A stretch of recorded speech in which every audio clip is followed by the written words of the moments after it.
Hey there everyone, welcome to the Dr. Dave channel, where we bring you the latest and most shocking discoveries in the world of health and wellness.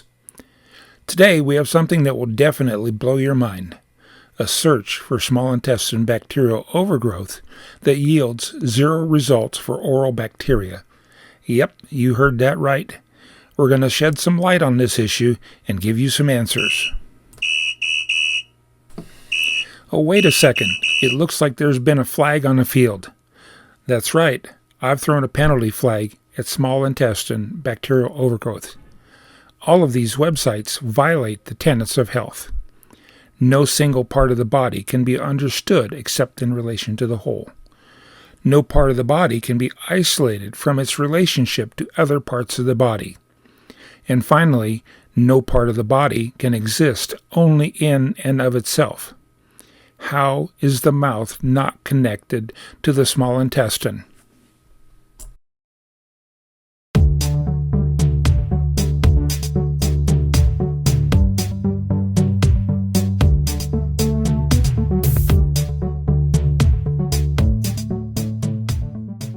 First, let's start with a quick overview of what small intestine bacterial overgrowth is.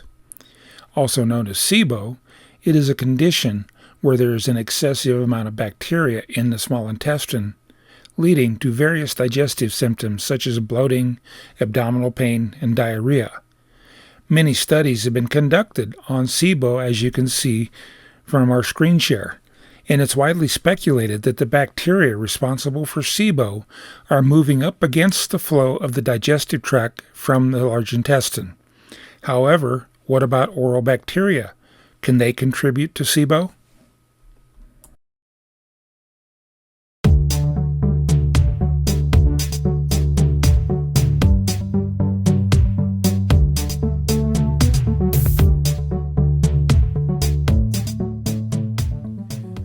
Welcome to my channel. Please like and subscribe. Today I'm going to talk about the connection between oral bacteria and small intestine bacterial overgrowth. I produced a screen recording of a search for SIBO and was not surprised to find that the search yielded 0 results for any mention of oral bacteria on SIBO websites. It's concerning to find the absence of oral bacteria in SIBO research, and this raises more questions than it answers.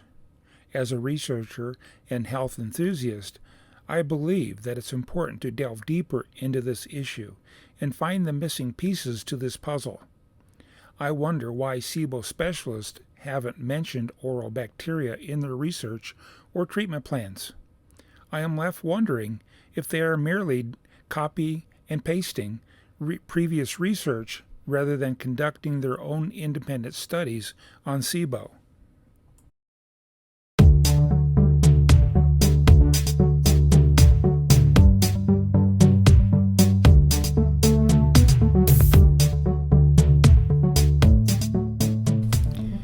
However, I delved deeper into various scientific databases, medical journals, and even reached out to dentists in the MicroBlink DX lab company to find connections between oral bacteria and SIBO.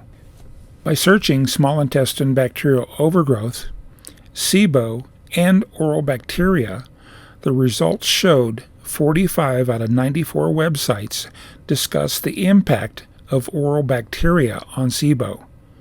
I was even more surprised to find numerous studies reporting that 89%, yes, that's 89% of bacteria in the small intestine were oral bacteria. So much for the mass migration of bacteria up against the flow from the large intestine. Fortunately, I found a plethora of evidence to support this link. This begs the question: why are oral bacteria absent in SIBO research? And what could this mean for the future of SIBO treatment? Does this have anything to do with violating the tenets of health by isolating and separating parts of the body? I think so. If you are diagnosed with SIBO, you should start asking your SIBO specialist about oral bacteria. You have a mystery that needs solving. The absence of oral bacteria in SIBO research is perplexing, and we need to understand why this is the case. Could it be as simple as it's not in my scope of practice? As researchers and health enthusiasts, we must continue to delve deeper into this issue and find the missing pieces to this puzzle.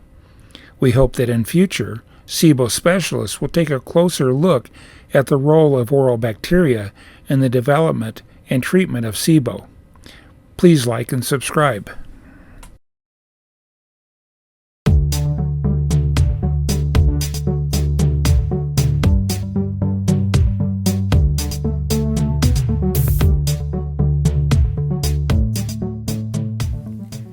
Bacteria of the mouth, nose, and throat, and the gut bacteria throughout the digestive tract overlap in nearly half, or 45%, of the human population.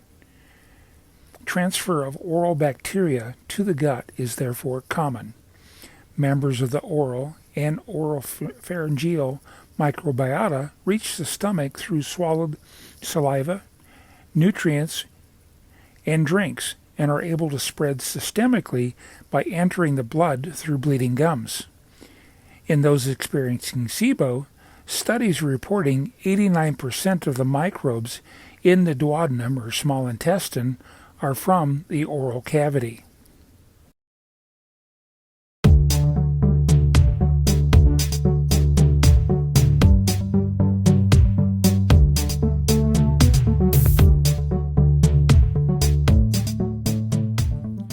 Microbes such as invasive keystone pathogenic bacteria and those of the gut microbiome have evolved an amazing survival strategy. They have the ability to hack the immune system, becoming invisible to white blood cells, or to use your immune cells against their competition. But what does that mean for your health? And why aren't more doctors aware of this? Many lab companies promote antibody testing, but did you know that they cannot tell doctors about microbes that cleave antibodies? This is because their labs are promoted as being infallible and absolute. They would not be able to sell antibody tests as infallible, but mark my words, some antibody specialists will claim that microbes do an identification check on antibodies before cleaving them. Nor can they mention that the absence of antibodies does not mean an active disease process is occurring. Bacteria, parasites, fungi, and digestive enzyme supplements all have the ability to cleave antibodies, and it is a well-documented phenomenon. You can find this on the internet. However, many doctors are not aware of this, especially in the alternative functional medicine, medical, and dentistry fields. This lack of knowledge may have serious consequences, especially for women with a history of miscarriage, infertility, and preterm birth. Keystone pathogens, even at low abundance, can elevate microbiome virulence. This results in a dysbiotic microbiome that targets specific aspects of the immune system, disabling immune surveillance while promoting a systemic immune response.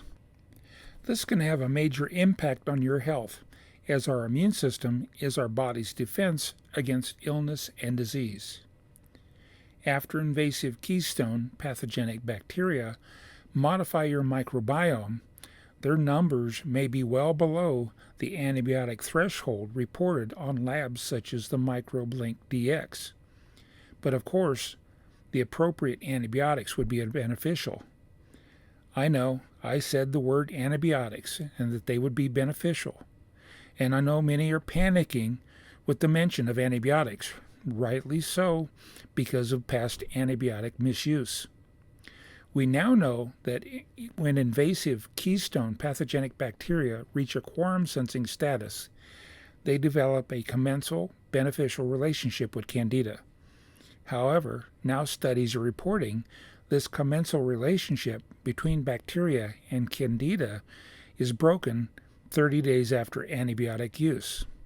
After 90 days, the bacteria are recognizing the Candida as competitors for resources and eliminating candida from the body.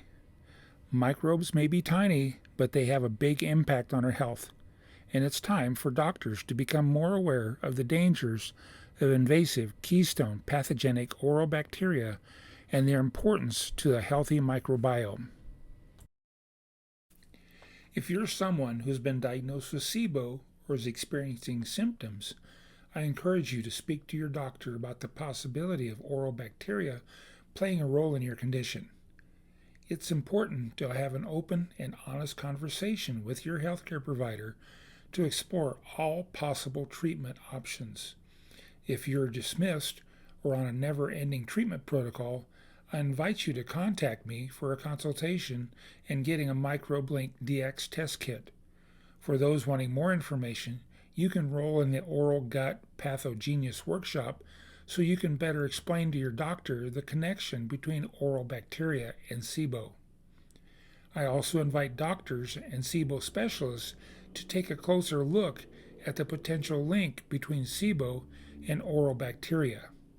The Oral Gut Pathogenius workshops are available to assist you to better serve your patients. By working together, we can find the missing pieces to this puzzle and improve the lives of those affected by SIBO. Thank you for watching. Please like and subscribe, and I look forward to hearing your thoughts and experiences on this topic in the comments below.